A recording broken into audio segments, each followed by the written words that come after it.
catholique sur l'heure de la mort. Conte numéro 10, le pharisien qui ne fut pas justifié.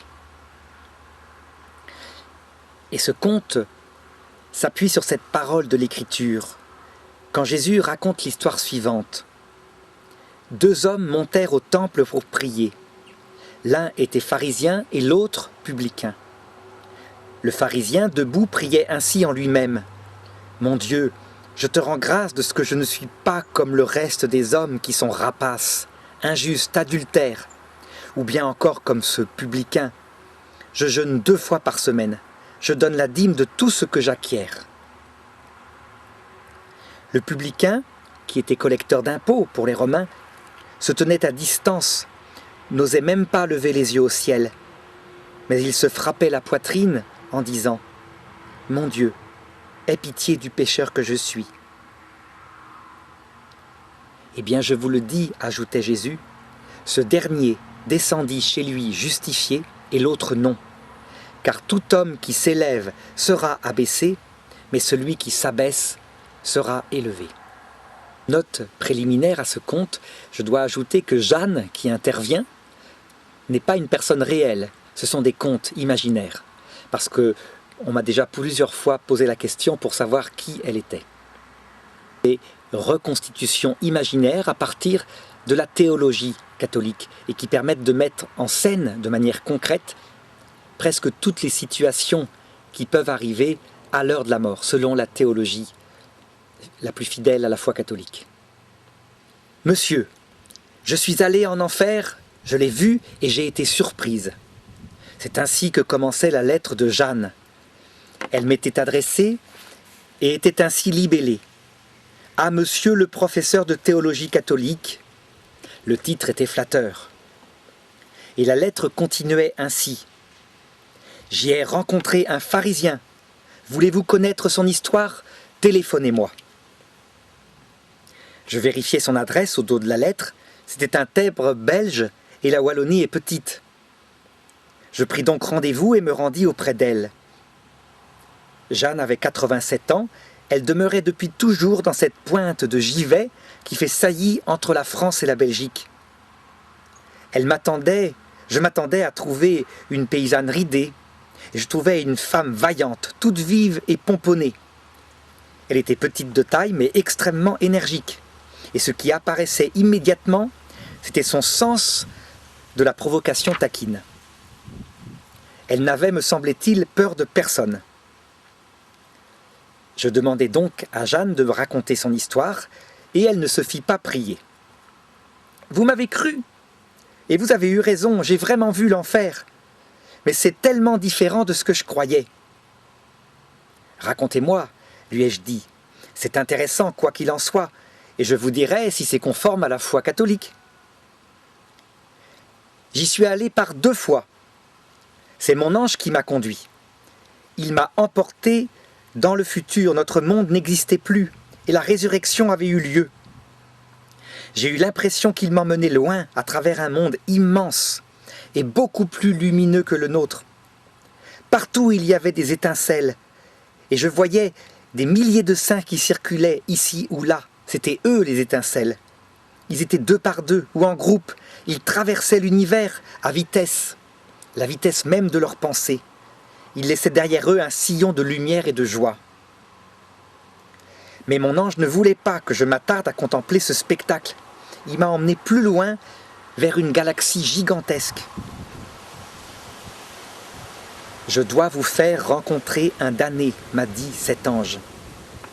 Voici son monde, sa galaxie, dont Dieu lui a fait cadeau. Je vous laisse seul voir cet homme. Ma présence n'est pas souhaitée, et je respecte son désir. » Le monde de ce damné était immense et magnifique.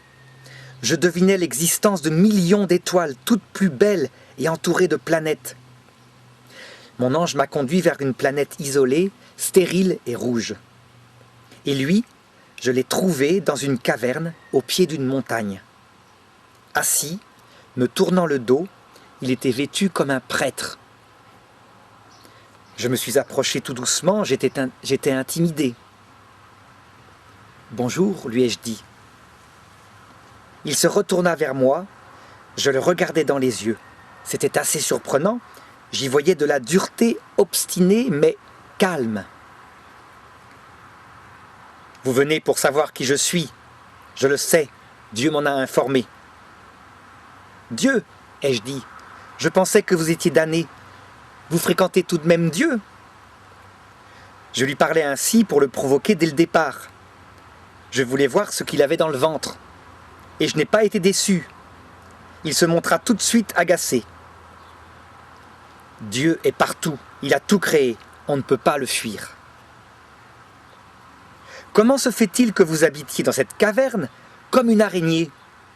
On m'a dit pourtant que tout ce monde était à vous. Comme une araignée? Vous vous moquez de moi. Et là, il s'énerva vraiment.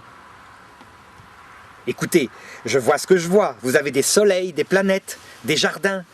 Et vous vivez ici dans le noir.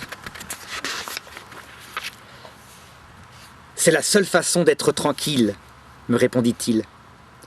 Vous les avez vus, tous ces gnangnans. Ils vont partout. Les gnangnans, ai-je répondu? Vous voulez dire les saints de Dieu? Ne me parlez jamais d'eux. C'est une honte. Ce sont des gens sans dignité. Ils se vautrent dans une joie sordide. Ils ne cessent de se rencontrer, de se montrer leurs plaies, de se dire pardonner. Ils vont partout. Ils visitent l'univers entier. Je ne peux supporter leur présence. Je les sens. Ils sont partout. Alors je lui ai répondu. Vous vous cachez pour ne pas les voir. C'est donc que vous n'êtes pas libre. Dieu vous enferme en enfer. Je ne suis pas en enfer, m'a-t-il répondu. L'enfer, c'est pour effrayer les gens de la terre. Il n'y a pas d'enfer. Je suis libre et Dieu respecte ma liberté. Vous en voulez la preuve? Regardez ce corps magnifique qu'il m'a rendu au jour de ma résurrection. Il est immortel. Je peux me déplacer où je veux. Rien ne peut me blesser. Je n'ai plus besoin de manger. Vous croyez que Dieu aurait fait cela pour moi si j'étais en enfer?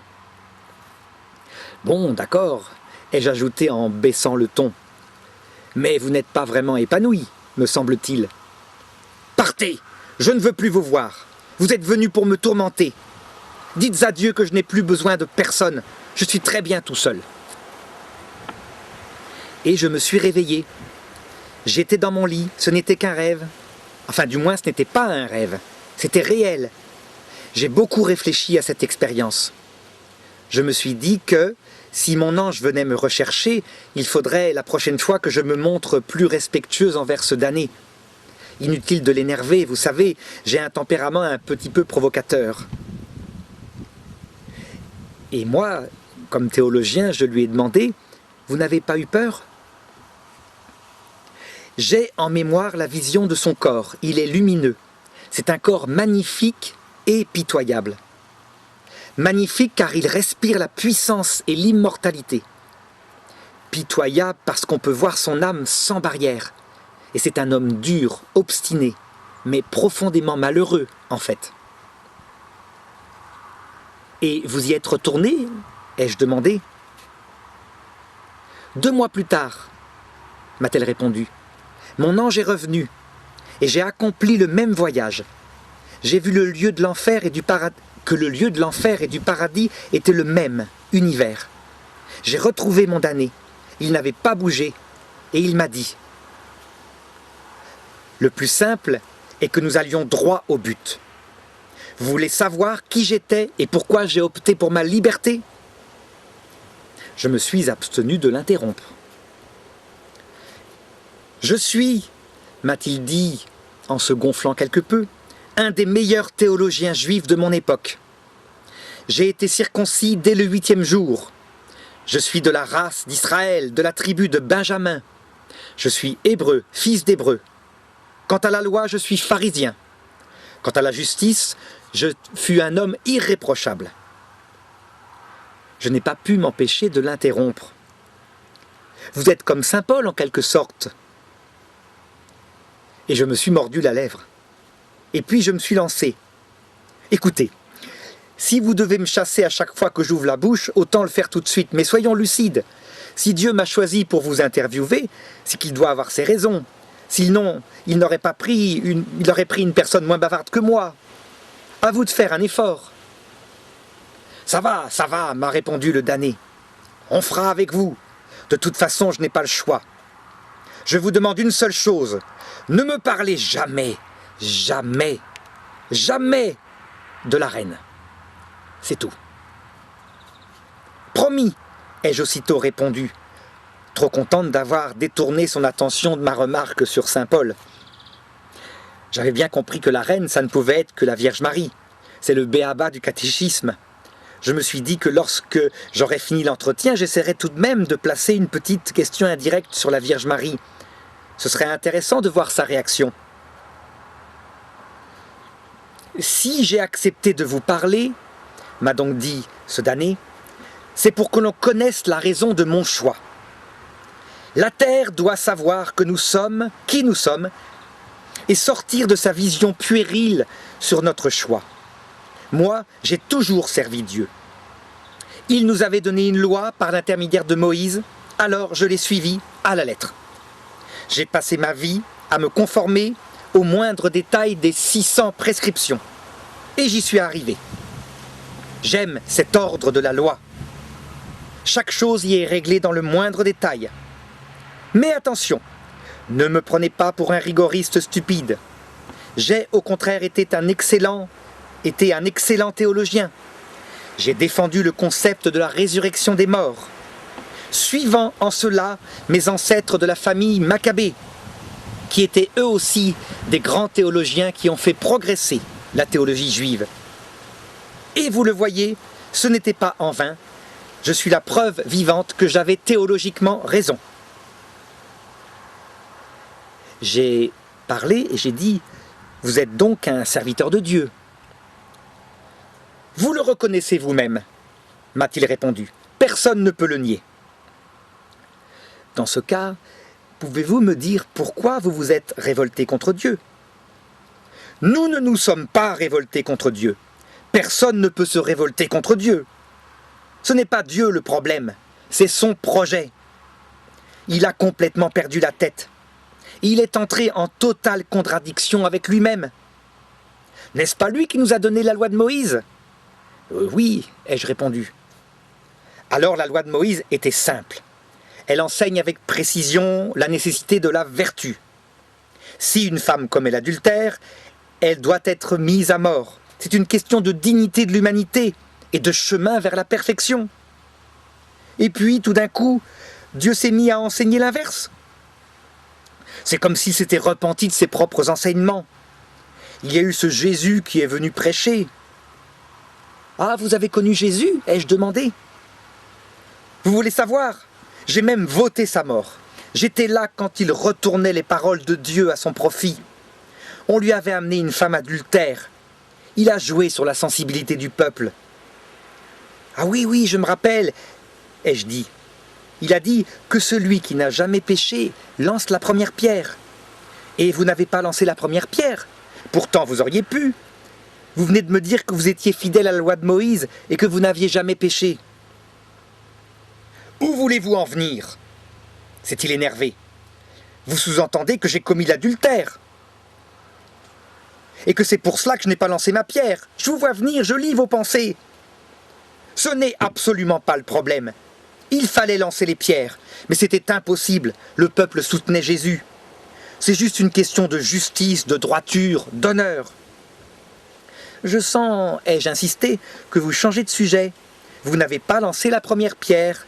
Alors, adultère, pas adultère, Cessez immédiatement vos insignations. Partez, allez-vous-en.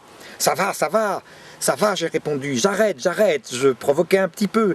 Mais dites-moi, si vous avez voté la mort de Jésus, c'est que vous n'avez pas vu ces grands miracles. Ces miracles, je les ai vus, mais ils ne pouvaient venir de Dieu, c'est impossible. Il enseignait l'inverse de la loi de Moïse. Mais maintenant, vous voyez bien que Jésus venait vraiment de Dieu. C'est impossible, jamais, il ne peut pas venir de Dieu. C'est nécessairement un imposteur. Mais enfin, ai-je ajouté, vous voyez bien qu'il a le pouvoir sur ce monde. Ça ne vient pas de Dieu. C'est rationnellement impossible. Il est évident que Dieu s'est fait piéger. et c'est la raison de notre révolte. Et nous sommes nombreux, et nous sommes puissants. Nous ne céderons jamais. Dieu finira par retrouver l'esprit. Il nous fera justice. Il reconnaîtra un jour que nous sommes les vrais serviteurs de sa puissance, de sa dignité de créateur.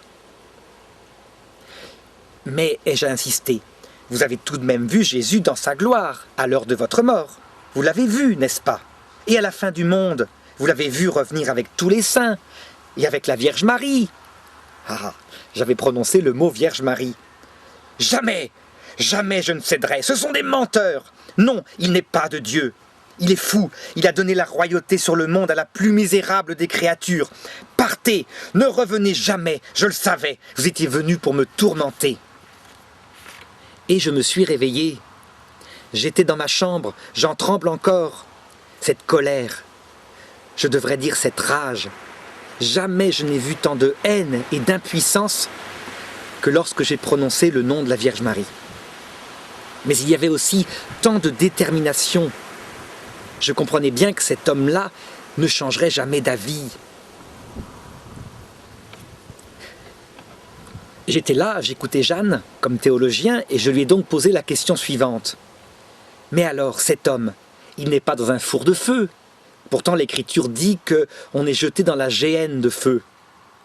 Et Jeanne m'a répondu, je crois que si. Et c'est plus profond et douloureux encore que ce que j'imaginais. Cela touche à son être même. J'ai ajouté, il finira par céder, par admettre son échec. Elle m'a répondu, je crois qu'il admet son échec, il n'est pas fou. Mais jamais il n'admettra que Dieu donne la royauté aux humbles. Il est en même temps trop lucide. Au fait, vous ne me demandez pas s'il a commis l'adultère ou pas. Ah oui, c'est vrai, ai-je dit. Est-ce qu'il a commis l'adultère selon vous, puisqu'il n'a pas lancé la première pierre? Elle m'a répondu, j'ai vu son âme. Son corps ne cache pas ses vraies pensées ni son passé. Cet homme n'a jamais commis l'adultère, du moins physiquement. Mais il n'a cessé de le faire secrètement dans ses pensées et dans l'obscurité de sa chambre. Il n'a jamais touché à une autre femme que la sienne et pourtant son esprit était plein d'idées impures. Et j'ai vu que lorsqu'il a vu la vraie nature de son âme à l'heure de sa mort, il a refusé d'admettre qu'il était un pauvre pécheur adultère comme les autres. Toute sa vie, il s'était construit autour d'une certitude. Il disait « Mon Dieu, je te rends grâce de ce que je ne suis pas comme le reste des hommes qui sont rapaces, injustes, adultères, ou bien encore comme ce publicain. Je jeûne 2 fois par semaine, je donne la dîme de tout ce que j'acquiers. »